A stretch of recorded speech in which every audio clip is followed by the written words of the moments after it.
welcome to Mind Body Stuff. I'm Kaylee. I'm Bernice. We are very excited today Because we have my husband, Mike Johnston, here. We're going to interview him about us. and him. And him. Oh, and him, Remember, of course. everyone wants to know who the man behind Bernice is. It's true. He's laughing. Everyone has been waiting for this podcast. Introduce yourself, Mike. Hi, I'm Mike. You talk louder. That was, jeez. Hi, I'm Mike. What's the matter with your voice? I'm an old lady. He's very excited to be here, as you can tell. Yes, he's chomping at the bit. Calm down, big fella. Mike, it's very good to see you at normal hours, 11 a.m. It is. I only Good see to Mike see you. at 3 a.m. and That's midnight. right. I'm the airport driver. He's the shuttle He's man. the shuttle driver. He helps us get from plane to plane. Well, when you fly in and out of Missoula, you have to leave at like 5 a.m. and you get in at midnight. Midnight, basically. yeah. So poor Mike, it's always his responsibility to take us. We're very appreciative. We're very appreciative. Rob owes you big time. I love it. I'm sure you do. I do. I'm sure you just look It's so my forward to honor. those. It's my honor to help support this amazing operation. Look at that. We have See? good husbands. We have very good husbands, We thank have goodness. good We husbands. couldn't do this job. It's your gift to me. Oh, wow. Is that sarcasm? Well, No. aww. That's really sweet. Yeah, that So- is sweet. I don't know if B told you this, but we had a lot of people write in their questions that they had for you. Oh, Yeah. okay. So I want to just Uh-oh. dive right into asking you some listener questions. Oh, yes. So a lot of women say that their husbands feel like they've lost their wives to Ula, or that the husbands become second fiddle to this thing that is Ula. And so they want to know, Mike, what is your perspective on losing Bernice to Ula, or if you even feel that that's a relevant, true statement in your life? It's a big topic, too, by the way. It's like, It is a big topic. yes. I think I maybe have felt like that at times, but to me, the benefits of Bernice and Ula have far outweighed any sacrifices that I feel like I've made. I think part of it for you is work, and I'm gone for work all the time, and you support me. That's right. And you clearly love what you do. Of all your jobs, this is your favorite job How can you tell? because you're sweaty. Whoa, I don't. All good things make you sweaty. Makes you moist. That was from a previous podcast. And fertile. That's for you, Julie. Moist and fertile. Thank Gross. you. Sorry. Mike's like, what are they talking But about? I think Yeah, go back, guys don't understand what happens here. Mm. Yes. It's a mystery, so we're threatened by it.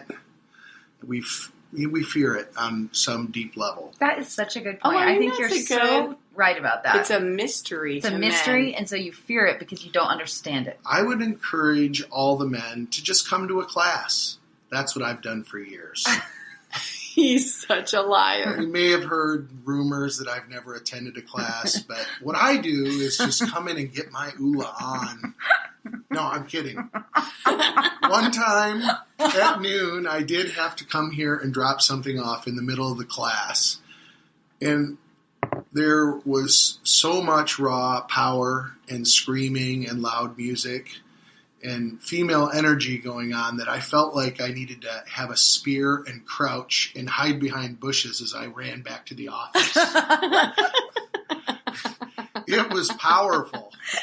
So on one hand, I was like, I do not belong here. I could be killed. But on the other hand, seeing it made me appreciate the power and the energy that happens in a class. That was pretty cool. Yeah. So, would you ever take a class? I'm in training right now. I am committing right now. This time next year, I will take an ULA class. Oh. Right now, I'm going to train Okay. I was thinking like psychologically. maybe like my best Emotionally. birthday gift would be if you came and took a class. Oh, This is some pressure there. you have That's a 4 deal, months, one. Mike. well, You don't let's have a do year to train let's now. do- You got to do it. It'll be a late birthday present. A late birthday present. I could be dead by then. He's like, yeah, I went to your hula class when you were 75. So why do you think hula is so popular for women as opposed to men? So what about that walking into that noon class made you feel like I could be killed here? What do you think it is about women, and why did you not, as a male, feel like it had a male vibe? Well, I just think that there's a lot of collective energy that happens in a class. That's what was happening right there. It was powerful. I wasn't part of it, but clearly everybody who was in there was part of it. It was kind of like a big teamwork thing going on right then. There was everybody was pouring. Everybody was on the same page. It seemed like I didn't want to stand and watch the moves or anything. I was no eye contact. I was crouched low, running towards the back office. But I was in there long enough to appreciate that. I mean, that's just not something you see on a regular basis. You know, I guess people get fired up in regular exercise classes, but there was like more raw energy and emotion. It seemed like primal power. Primal power, happening for whatever reason. Was it Bernice? Was she teaching? No, she was in the back office. I was going to visit her. Oh, just supporting her in her work. Yeah. Just, a lot of times she'll just have me do errands for her during the day, and I just drop everything and support her in every way I can because I love her so much. Thank you, Mike. Thank you. That's so sweet of you. That's very nice of you to say that. I love that. No, but there is something about that. I think maybe it's normal for any spouse to feel threatened or have questions if their partner is getting a lot of benefits from somewhere besides them. You know? And but I don't know. I think I get benefits from things that I do out, in my life that you aren't part of. But it's not the same as Ula. It's not an exercise class. It's or whatever Ula is beyond an exercise class that happens. Right. Yes, that's what we've been. That was one of our podcasts recently. Was how do you define Ula? Yeah, because it's hard to define. Because it's hard to define. It's hard to say, what it is that we do. So, Mike, when people say, "Where is Bernice?" and let's say she's off at a training somewhere, what do you how do you describe Ula? What do you say she's doing? What is Ula? Everybody seems to know what it is. Well, no, so that's not what's true. funny is I don't. I like that answer. I don't know what it is because I really have only been through that one class, right?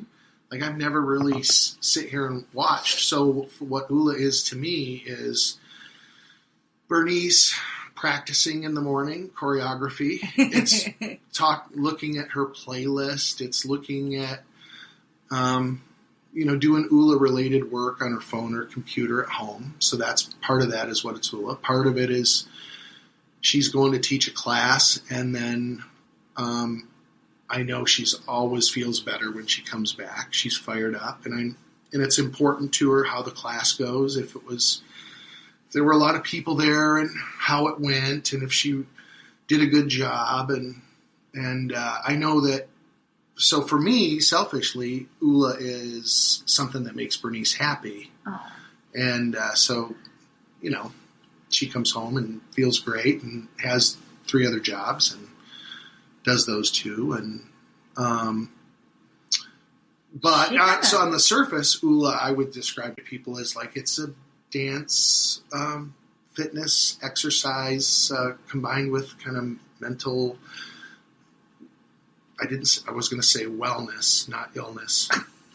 Mental wellness. I combined with mental illness. Why did you look at me when you said that? It's like I didn't know. Uh-oh. I was going to say mental illness to you. I was going to point to you and say Mental illness. And you, wellness. I'm like, thank No, you. but like when you guys leave on these retreats, I know that a big part of it is the community that happens there. You're all dancing together, and so there's all the movement part of it, but there's this whole, I don't know if you want to say spiritual, but personal side of things that comes out. Yeah. And there's this, so it's part of people, discovering things about themselves that happens, is what my understanding is. And don't you think it's weird in our culture? Because I know in other cultures, like how you were describing coming in here, and you're like, it's kind of primal, like something crazy's going on. Not crazy, you didn't say that. Primal was a better term. It's strange in our culture that we've totally lost the thread of that connection to movement and voice and community. Where let's say we were in a different culture, halfway around the world or wherever it is, and that would be totally normal. It would be totally part of the culture. Right. And it's so odd that our culture is so like, what is this? Don't you think that's odd? That is odd. Yeah. Or sad or, I don't know, I shouldn't say that, but put words in your mouth, which I do with everybody, by the way. Not me, never. She's always like, stop guessing. Yeah. No, I remember going to a powwow and seeing some people who I knew out there dancing, and I felt envious almost that they're raising their kids with this powerful culture that allows them to dance and drum and chant and have this great culture and community. And so movement there were a lot of dance going on at that powwow at the time, but not that Ula's a powwow, but I guess they're just the dance and movement parts of some parallels, yeah. Mm-hmm. Yeah. Healing through movement and music and voice, I think. And connection and storytelling. And storytelling, because all the songs have stories, too, which is, I forget about that part, too. That's a huge part. It is a huge part. The storytelling. I've secretly been going to raves by myself and trying to, but I haven't experienced any of the magic. I was arrested twice. But I didn't. Is that inappropriate? No, he's a funny one. No one's listening to this anyway, right? No. Maybe no, like 3 people. Just You're like fine. Right now. You're fine. Yeah, just me and you and Kaylee right now. So Bernice has been really generous with talking to us about her journey and just how it was raising all these children at home, and how when she found Ula, it was a great outlet for her.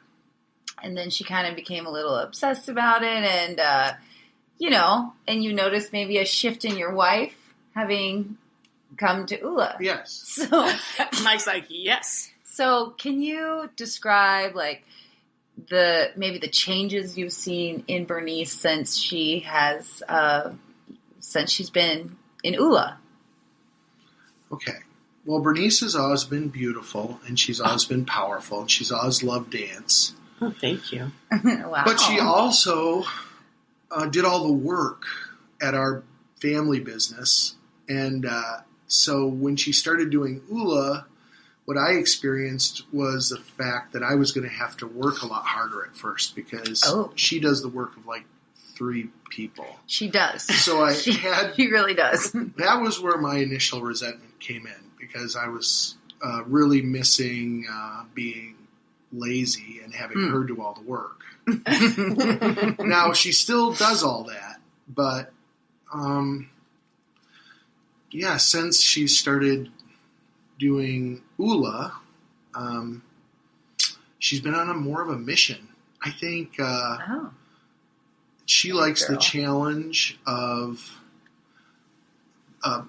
the business side of things, of trying to grow a business, but I think a big part of it is also building a community and connecting with people and feeling like she may be in some way having a positive impact on people's lives. In some way, there are some parallels to rafting. I think the benefits that I take away from our river business are these challenges that we face together on a daily basis with our customers, and we're trying to turn them into a team, and we go on this adventure together. And at the end of it, if they are like, oh my gosh, that was amazing, and they feel appreciative in some way or transformed, we love that part of it.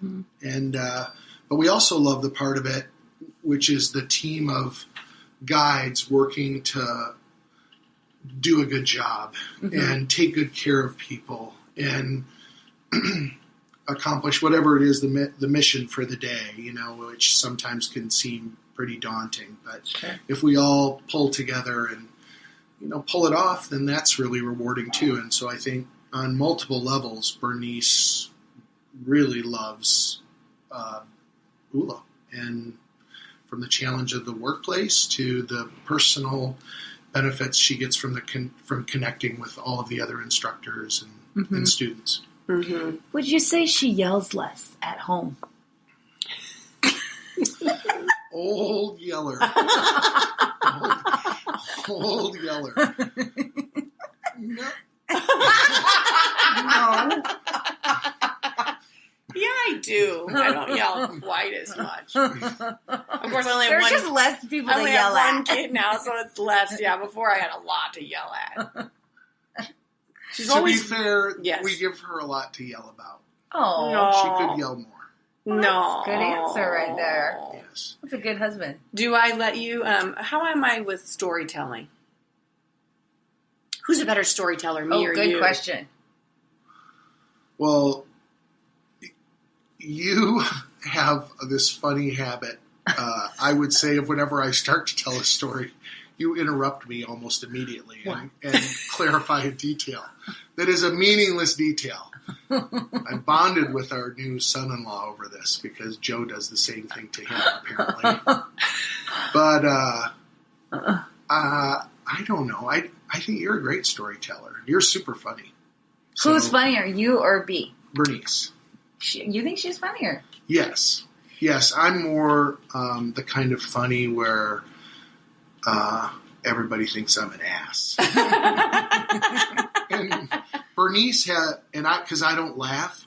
Bernice laughs, has this infectious laugh. So even if what she's saying is not funny, you end up laughing with her. It's infectious. So when it's just the two of you at home, would you say that you are laughing a lot, or is it kind of more mellow? It's more mellow, for sure, but funny enough, when there's conflict, when we're worked up about something, then that often will lead to her making fun of me or me making fun of her, and that ends up into laughter. That's how it diffuses it. He's a teaser. He's kind of mean, that way. I do love to tease Bernice. And so do all of our former guys. Everybody, they all tease me. All of our good friends love to tease Bernice. And sometimes I'm not good at teasing because I get all like, what do you mean by that? That's not funny. And it's like, and then everyone's laughing. Then my feelings are hurt because I'm unlovable. Have you heard? Okay, can we get into this? Know that, yeah. Can we get into this? Yeah. Yeah. Can we? So, look at Mike's all, uh-oh. Here we go. I'm ready. Okay. So we've heard a lot on this podcast that Bernice's glasses that she puts on in a difficult situation, or when something comes up that, is a conflict or something like that, the glasses that she puts on first are, I am unlovable. So if somebody, I don't know, what's an example? Someone walks out of your class, you're going to think not that they have an appointment, but you're going to think, oh, they didn't like me. Right. And it's because I'm unlovable. How could you love me? boom, your glass is gone. Yeah, Is that an okay and example? it's more with people I'm close to. Yes. Oh, yeah, that's a good point. It 'Cause doesn't you don't work. really care That's about people that. walk out of class, and I like them in class, of course, but it's more like... No, you're right. That's not a good example for you, but it's even someone like today, you, for example. Yeah, like you, or Yeah. you. Or Yeah. like today, one of my dear friends said, oh, I can't come to class. And of course, there's tons of other people coming to class, and she has other things she has to do. It's very valid that she can't come to class today. Sure. But of course, right when I read it, I'm like, I knew she wouldn't come to class because she doesn't love me. You know, it wasn't that immediate, but my feeling inside was like a child. Yes. And I wanted to cry. Yes. Like your mom had just said, and I don't love you, you Right. know, or something. And so that's where I always go with people I'm close to. Do you feel that? Do you feel like you have to reaffirm to her constantly that you do love her? Only whenever we see an engagement situation on a TV commercial or on a television show. Because no. why? Why, Mike? To explain that, why? No, Mm-hmm. I think I get caught off guard from it because I think that I think everyone we're does. just having a conversation or we'll have some sort of interaction and all of a sudden she'll go into the silent treatment or into a place of silent rage or hurt. And Silent rage. That's a good one. Yeah. So then SR. I'm trying to interpret what's happening. You're like, what? Now we were just having a normal conversation. And she really gets upset if I don't talk to her or if I don't speak we continuously. heard all about this on the podcast. Speak just continuously. So you know. Yeah, no, right. Right. Like I tend to like to think about things sometimes. He's a Or thinker. She says something that is deep or, makes me want to reflect on things or maybe I'm thinking about the last thing she said. I sometimes probably frustrate her because I'm not popping right back with staying engaged. Her mind moves a lot faster than mine. Yes, I think that's... And wants reinforcement. And so she interprets me thinking about something and not responding immediately. Sometimes she interprets it as me not listening or me not caring or me not loving her. Sure. Yes. Yes. Yes, that does happen. Low blood sugar seems to also play into this. Hormones could be a factor sometimes. Okay. So Not eating. our listeners here Hello, have listeners. heard about this problem that Bernice has, The engagement problem. that she's never been proposed to. Okay, Mike. I can't believe I'm doing this. So, what we've proposed to you is that you propose to her on your 30th anniversary When is that? in 3 years. Oh. Is that right? When were we married? Well, let's just do it like we did. I promise one day to ask you to get married on our 30th anniversary. Yeah. Is that how we would do it? Yeah, he's doing the promise thing. I'll get That's our how he promise did ring. it when we first were dating. Which, by the way, was your idea. The I know, promise ring was everything is explained my to idea. Explained to me by you. Mike, we're dying to know, do you want to marry this woman or not? I want to marry Bernice. Now, the next question that comes with this is, what about an engagement ring so she doesn't have to keep spending all of your money on diamonds? Oh my God. You guys, Oh my you should God. see his face. His eyes rolled up. I asked Bernice if I could ask you this, His- just so you know. His eyes rolled up in his head right then. Go But ahead. what do you think about her? Okay, or we can turn this back on to B. Mhm. What about her diamonds? Because she's shared all of this on the podcast. My diamond problem. Her diamonds. Is it interesting she buys so many diamonds? Oh, good Lord. Isn't that kind of funny? It is. It is odd. I think this goes deeper than me. This goes back. Oh, yeah. yeah. Oh, it Right? totally does. Yes. So I'm just occasionally pushing the buttons, Yeah. I think. So, Which is exactly what you said. Yes. This is exactly what Yes. she said you would say. And it's what I think. It's Right. just deeper than me, than She you. loves jewelry. Oh, yeah. I do not value jewelry. I think For sure. it's not. It's wasteful. It's wasteful. It's especially diamonds. You know what? I'm with It's you. like Look at my the hands. worst, it's the most superficial expression of love. There, it's like Donald Trump is president somehow. In a way, so I think of diamonds. But Bernice will say to me, it's not what you want to give somebody, which is, my idea is let's give them an old book. Oh, sure. Which I love. Mm-hmm. And I'm like, Sure. here's this great book. Yeah. Or she's like, you want to think something that they appreciate and value, and your way of expressing love to them is by giving something that they love, even if it is a blood diamond. Whoa. Oh my God, that's so good. What about an antique diamond? Like an antique ring. How about I know a jewelry store. How about like pet cat skins or something? Pet cat skins? What, Mike? Well, I think that's what you think that. A pet cat skin? We just lost him there, folks.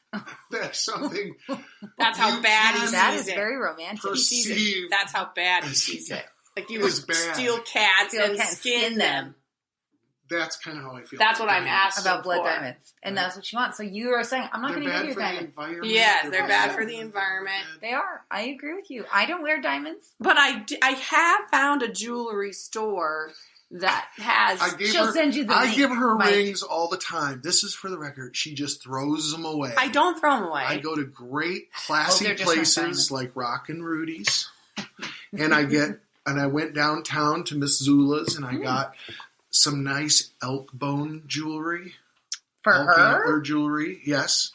And it just gets tossed. I've even given diamonds that have gotten big diamonds, like big, and they've gotten transformed and upgraded immediately or returned. I upgraded them, that's all. So we are from different backgrounds. This is a deep, painful subject for all of us.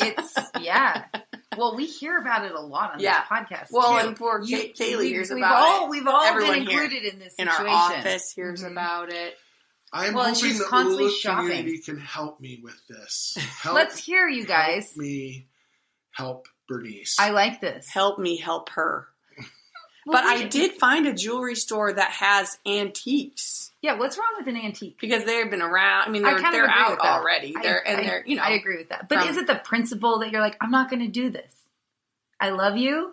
I don't need to buy you a diamond to show you that. Is that your perspective? That is a big part of it, and also that I have bought diamonds before that have not been valued. Was that ring that you bought was the same ring, hon?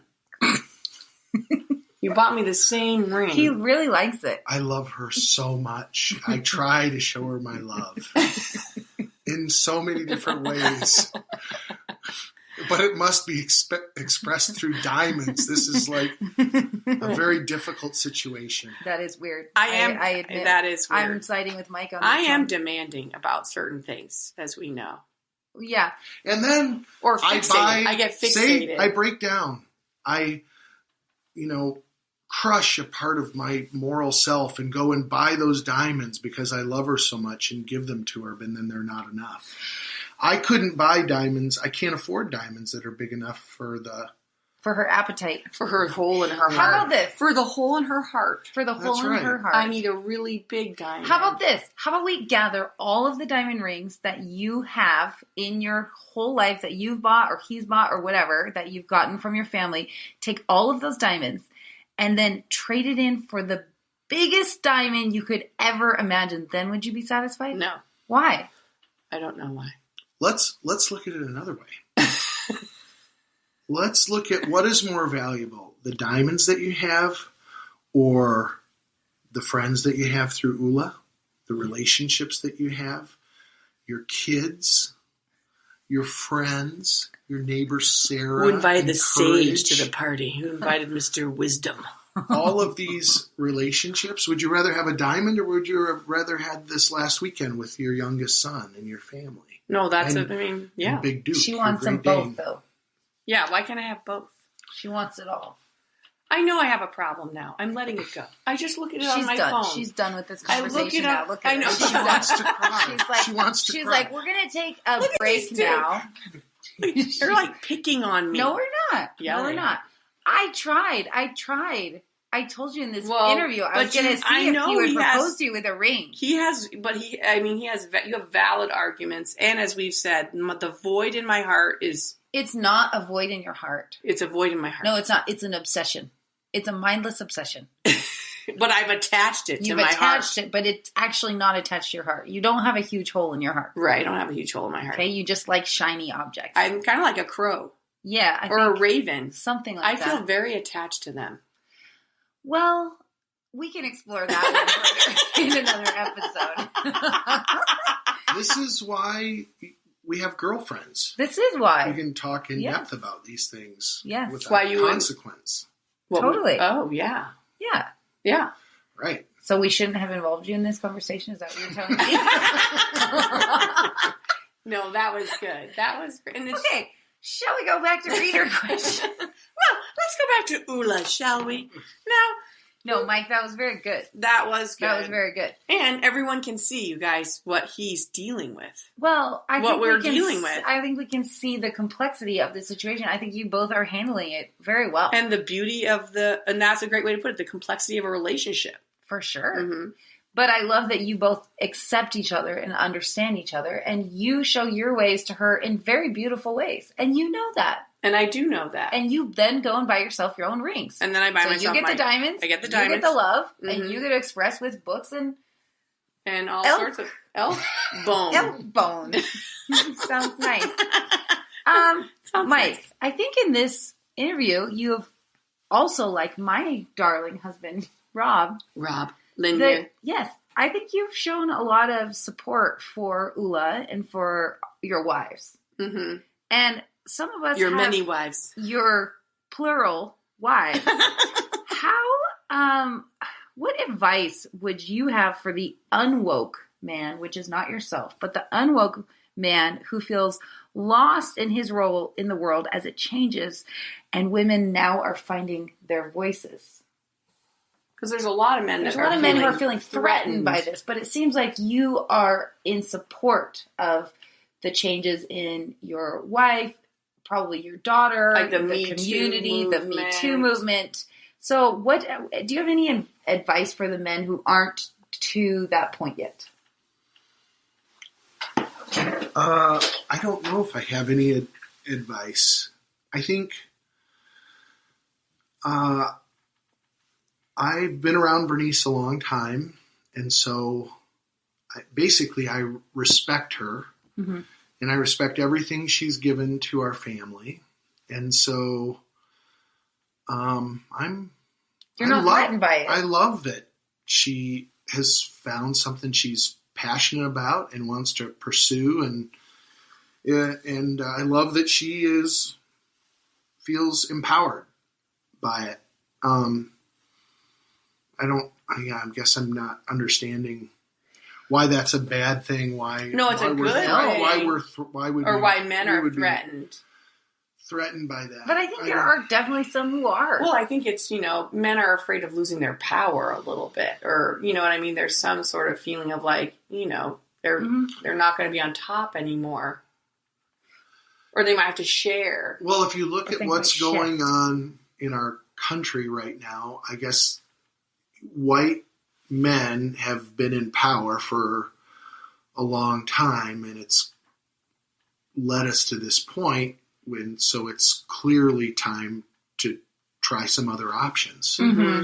And if it's look at all the Democratic presidential candidates that are announcing and how many women are there and how many of those voices are strong voices that I've never seen anything like this. Mm-hmm. Mm. So I think it's clearly changing and, but not, I guess if you look at the Kavanaugh hearing, it still has a long way to go.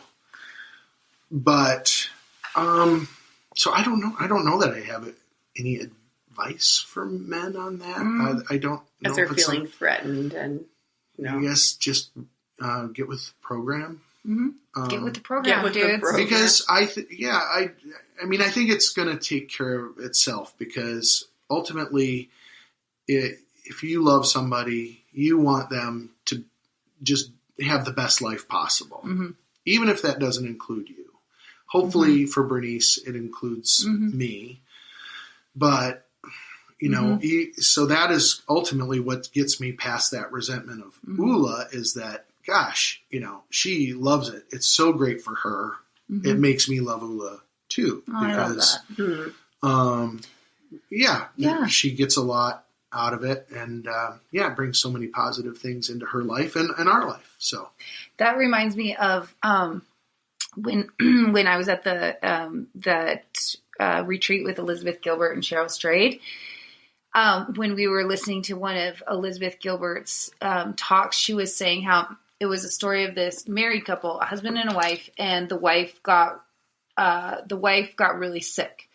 And the husband, he was really into these like meditation retreats, and there was this like center, and he'd go and he'd spend long periods of time there, and he loved it there. And but as the wife got sicker and sicker, it's like he couldn't go for those long stretches anymore. He had to stay and take care of his wife. And so she said to him, she said, "Look, I love you, and I want, like, I need you right now. I do need you right now. I'm sick. I need you to take care of me. But, like when I pass away, if I pass away, I want you to be able to go and live there, and I want you to have this life." And anyways, it turned out that she got better and she was healthy, but she said to him, she said, I actually think that, like, I love you so much, but I think that you're actually happier there at the retreat center. And she said, and I love you so much that my love for you is so selfless that I want you to go live there if that's what you want. And it was like Elizabeth Gilbert was saying, like, isn't that, like, most of us would think, oh my gosh, not that you're losing your wife to Ula, but I just love that selflessness where it's like, a person might, when they're like thinking about themselves, they might feel very threatened by that situation or be like, oh my gosh, but how's that going to affect me? But like real true love is you want that other person to be happy. So when she got better, she said, you can still go. Mm-hmm. And not like, again, not that has anything to do with like with Bernice, like going somewhere for Ula for her whole life. I've moved to this But I just love that you said that. I love that because I think that that's where we get into trouble with our partnerships, is when we feel threatened by these things that they love, because we feel like it's going to take away from us. But I just love that you see it in the way that you can see how it actually adds more value to your family life and to your relationship. And I think for me, it's like, that may be the advice that I would give to the men, is just like, see how the positive influence can hopefully cycle back around to your family, to your relationship when your partner is happy. And I think that's like, I don't know. I just think it's really beautiful when couples feel that way about their partner. They're like, I love it because you love it. And maybe it means I have to take care of the kids more, or maybe it means that I have to, do whatever more, but that's ultimately more important. And you've been good in your life in terms, I think you set an example for me early on in our marriage, because I was so like into like, and you will make me happy, like I based a lot of my happiness on you, which I still do sometimes. It's a habit from my childhood, but you were so well balanced from the day I met you. You were like, and then I'm going to do this, and then I'm going to do, it wasn't, and you weren't doing it because you didn't love me, but you knew that you needed those things in your life to make you a happy person. Whether it was, I need to go camping, or I need to go for a run, or I need to do a river trip, or, you were very good about sort of establishing balance. I think mental health and physical balance. And for me, that sort of prompted me, because after a while, I was just kind of waiting around like, wonder when it'll come back. think you'll come back soon from the river trip? You know, just sort of hanging out in the house there, like, hum-de-dum.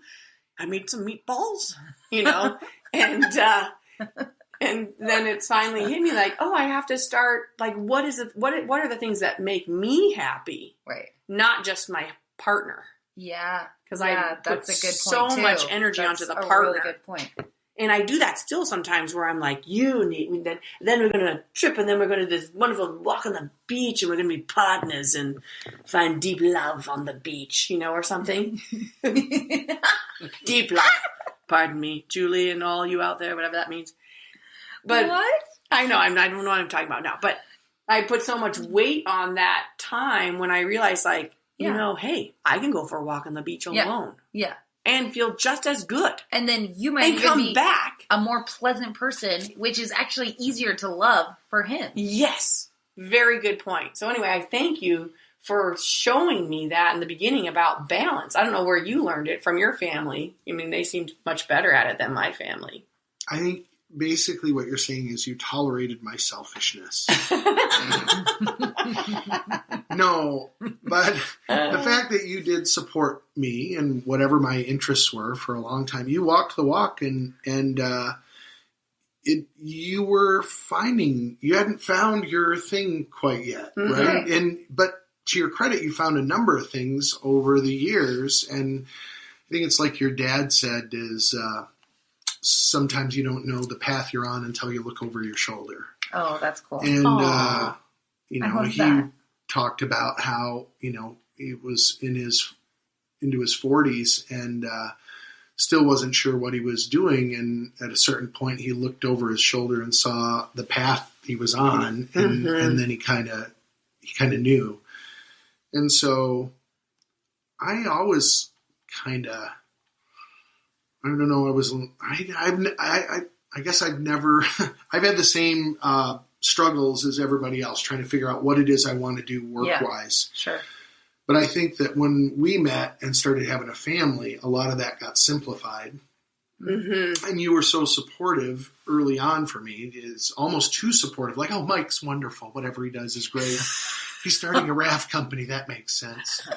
And, you know, Aww. and, you know, so nice. And that's cute. Then, but then all of a sudden, you know, you have had all these major things go on, you know. You're kind of like a superhero. You know, Bernice, she has 4 kids without pain medication, and then she has, just afraid of she has cancer and doesn't complain about it. She literally complains more about the air conditioning not working in the van than she did about cancer at any point when we thought it was terminal. And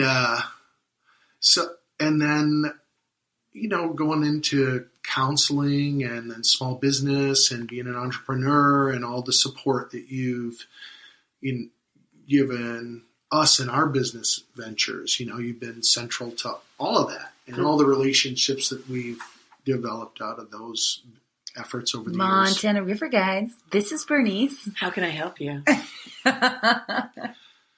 So, yeah, I mean, it's easy I would say I wasn't supportive at first because I was threatened, but I've come around. It's taken some time. Well, I stuck with it. Yeah. You might have thought like, it's like sure. the time she worked at the barn, or, you know, I've had different things where I've got obsessed about, well, just because I was looking for my thing. Sure. Just didn't know what it was, like you were saying. And then I looked over my shoulder, and we both looked over our shoulders and was like, oh, this is the path we've been on. Mm-hmm. I love that. That's cool. Yeah. What's your favorite Ula song, Mike? It'd be Sweet Child of Mine. Or that's not one. Wrong answer. Anything by Mayor Hawthorne. Okay. What's your wife's favorite Ula song? Her favorite Ula song? Bob Seger, Traveling Man. Is that right? Is that a right answer? Okay, let me just say, from Ula I've learned this. Okay, this is what I've learned about about music from Ula. There are 3 Bobs, okay? in Ula. There's Bob Dylan, of course, Bob Marley, and then Bob Seger. Yes. And if you have those three musicians, you have the perfect playlist. You do. You have a killer playlist. You know who I like, though, a lot? Imagine Dragons. Remember, I was always, me and Ray listened to that. Ray loves Imagine Dragons. Me and Ray is my Ula partner. Oh, yeah. And he'll show us music, too. He did High Hopes. Yeah. He wanted High Hopes. Yeah. He did the other Imagine Dragons. Oh, what was it? Natural. Oh, yeah. He was like, this is a great song, Mom. Yeah. So I should have known the answer to that question. Well, no, not necessarily. I'll only take it as I'm unlovable, but that's fine. What would you say? This is speed round now. Okay. What's Bernice's best quality? Speedy. Empathy. I think. Compassion. Awesome. Oh. What's her most annoying quality? Diamonds. Okay. What's her best dance move? Oh. Well, shaking her tail feathers. Oh, yeah. Oh. She's good at that. She gets the chicken wings out. And she calls it the Mick Jagger. It's the Mick Jagger rooster. The rooster, that's it. Oh, I love The it. rooster. She's very talented, that's that one. good. Yeah. Do you have any other questions that we can get on record for Mike? Do you love me? I love you. Aww. Mike, thank you for joining us. Yeah. Thank you. He didn't really want to come. He was like, oh, you don't need me. He's Of like, course we do. but of course we need you. People are so curious to hear about, who's this person that tolerates me? Well, I don't feel like I'm tolerating you. I feel like I'm lucky to have you. Aww. It's like a romance novel. It is. You guys do have a great romance, though. We As do. someone who's in the early stages of raising children, I definitely look to you guys and how you've raised your family for a role model. So thank you. Aw. Yeah, we try. You We're guys do a great trying. job. We're still and trying. Your kids are awesome. All your kids are awesome. Yeah, thanks, kids. Well, thanks for listening, thanks for everybody. listening. I hope we all answered your deepest, most burning questions for Mike. There's some good answers, Mike. There You are could some be good like answers. Our male we'd ask you- Spokesperson. Yeah, male spokesperson. I know. I could be your moolah. You could be our moolah. Our moolah. Our man moolah man. Our manula. Our He's our moolah. Welcome, moolah Mike. We love you guys. Love you guys. Thanks for listening. Bye.